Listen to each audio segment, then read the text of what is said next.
High, hello, hello, hello. গল্পটা হচ্ছে এমন। রোজগারের কর্মব্যস্ত জীবন, রোজ এক অজানা ভয়। কখনো প্রাইভেট কোম্পানির কাজের যে অবস্থা চলছে তাতে কাজ থাকবে কিনা, তো কখনো পারিবারিক চিন্তা, তো কখনো ভবিষ্যৎ চিন্তা। যতই মন বলুক যা হবে দেখা যাবে, তবুও মাথায় তো চিন্তা আসেই।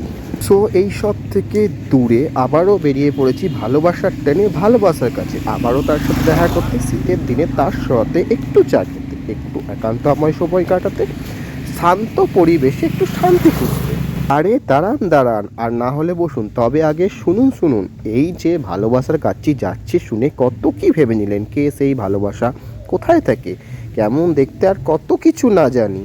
কিন্তু ব্যাপারটা হচ্ছে যে ভালোবাসা মানেই যে কোনো মানুষ হতে হবে এমন তো নয়, কারণ এখন মানুষ ভালোবাসে স্বার্থ চরিতার্থের জন্য, সুযোগ সুবিধা লাভ ব্যবহার করার জন্য, তাই নয় কি? সো আমি এখন এইসব থেকে অনেক অনেক দূরে থাকি। আমার যে ভালোবাসা তার কাছে সুখ দুঃখে ছুটে যায়, সে হলো জড়বস্তু, কিন্তু সে জড়বস্তু হয়েও অনেক কিছু শিক্ষা দেয়।